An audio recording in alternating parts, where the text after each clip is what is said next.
আসসালামু আলাইকুম রহমতুল্লাহি ওয়া বারাকাতুহু। তো আগের ভিডিওতে আপনারাকে আলিফ থেকে খ পর্যন্ত শিখেছিলাম। তো আজকে আপনাদের শিখাবো তার পরের অক্ষরগুলো। তো যারা আমার আগের ভিডিওটা দেখেননি তারা আগের ভিডিওটা দেখে আসেন, তারপরে এইটা দেখবেন, নাহলে একটু বুঝতে অসুবিধা হবে। তো চলেন আজকের ক্লাসটা চালু করি।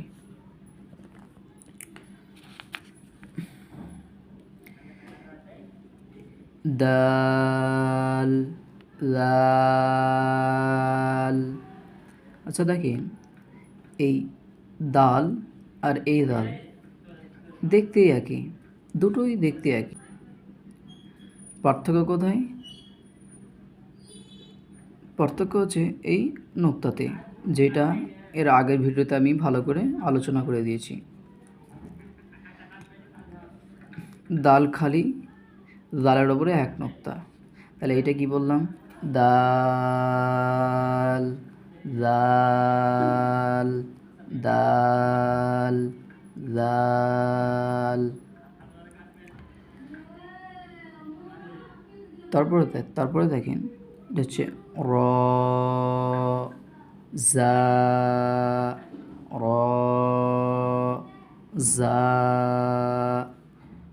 র খালি, জায়ের ওপরে এক নোক্তা। র, জা, সিন, শিন, সিন, শিন। এখানে একটু লক্ষ্য করেন, এই দুটো কিন্তু দেখতে একই, এই দুটোও দেখতে একই। পার্থক্যটা আপনারা অবশ্যই বুঝতে পারছেন কোথায়? নোক্তাতে। যেহেতু আমি এইটা বারে বারে আপনারাকে রিপিট করছি। পার্থক্য কোথায়?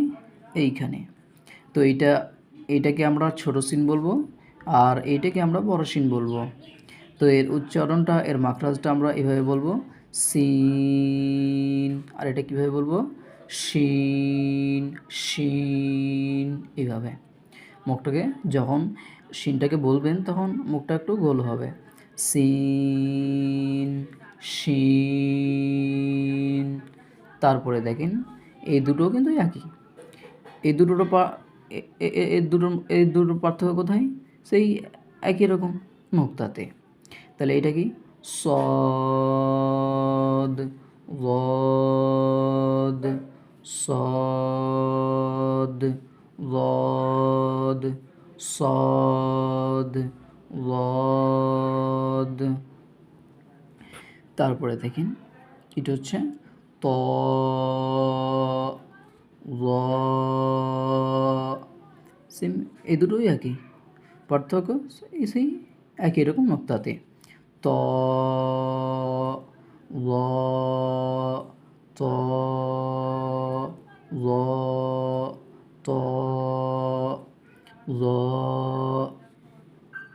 তারপরে আইন, অইন, আইন, অইন, আইন, অইন।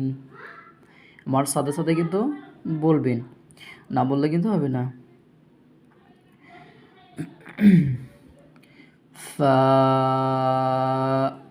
কফ, ফা, কফ, কাফ, লাম, ফা, কফ, কাফ, লাম। আশা করি আপনারা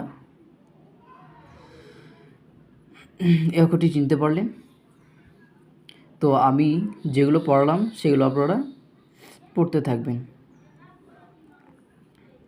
আজকে এই পর্যন্ত, পরের ভিডিওতে আবার দেখা হচ্ছে। আসসালামু আলাইকুম।